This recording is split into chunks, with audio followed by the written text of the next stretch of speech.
నమస్కారం అండి. అందరూ ఎలా ఉన్నారు? ఈ కార్తీక మాసంలో ఉద్యోగపరంగా అలాగే బిజినెస్ పరంగా పైకి రావాలనుకున్న వారు శ్రీ మంగళ చండికా స్తోత్రం చదవడం వల్ల ఆ దేవి ఎప్పుడూ మనతోనే ఉంటుంది.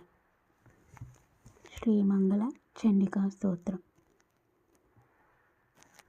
దేవీ షోడశవర్షియాం రమ్యాం సుస్థిరమౌవనాం సర్వరూపగుణాఢ్యాం చ కోమలాంగీం మనోహరం శ్వేతచంపకవర్ణభాం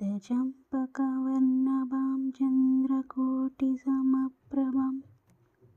వహ్నిశుద్ధాం సుఖాధారం రత్నభూషణభూషితం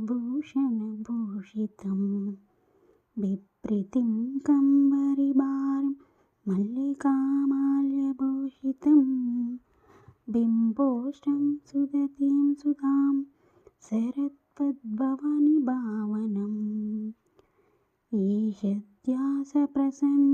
సునీతోలోచనాం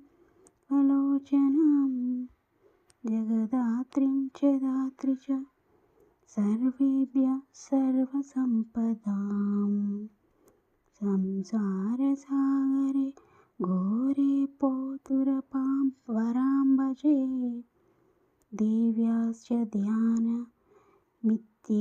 స్తవనాం శ్రూయతాం మునిః ప్రయతం సంకటగ్రసో येन तुष्टः శంకరం శంకర ఉవాచ రక్ష రక్ష జగన్మాతదేవి మంగళచండికే సంహర్తి విపాదం రాశేర్షమంగళకారికే హర్షమంగళదక్షే చ హర్షమంగళచండికే శుభే మంగళదక్షే చ శుభమంగళచండికే మంగళే మంగళార్హే చ సర్వమంగళమంగళే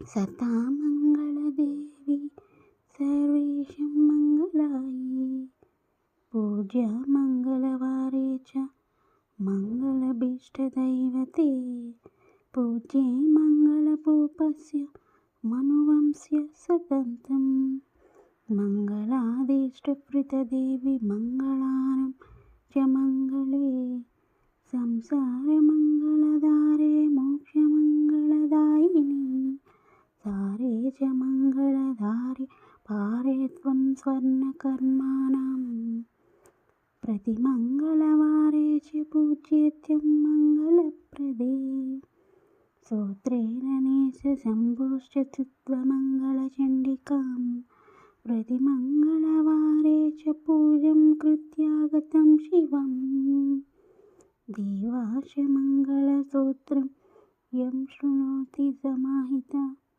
తన్మంగళం భవేచ్చన్య భవేత్తదమంగళం ప్రథమే పూజితా దేవీ శంభునా సర్వమంగళా ద్వితీయే పూజితే దేవి మంగళేన గ్రహేణ చ తృతీయే పూజితా భద్రమంగళేన రూపేణ చ చతుర్థే మంగళే వారే సుందరీ భీష్మపూజితా పంచమే మంగళాఖ్యేశ్వరే మంగళా చండికా పూజితా ప్రతివిఘ్నేశ విశ్వేశ పూజితా సదా తతం సర్వత్ర సంపూజ్య సా బభూవ సురేశ్వరీ దేవాదిభిశ్చ మునిభిర్మానుష వైరుణ్మే దేవైష మంగళస్తోత్రం య శృణోతి సమాహితా తన్మంగళం భవేత్తదమంగళం వర్ధంతే తత్కృతపౌత్రమంగళం చ దినే దినే ఇతి బ్రహ్మవైవర్త మహాపురాణే ప్రకృతిఖండే నారాయణ సంవాదే చతుర్థాధ్యాయ మంగళ చండికా స్తోత్రం. విన్నారు కదా శ్రీ మంగళ చండికా స్తోత్రం. మరి ఇలాంటి మరిన్ని వీడియోల గురించి మా ఛానల్ని సబ్స్క్రైబ్ చేసుకోండి.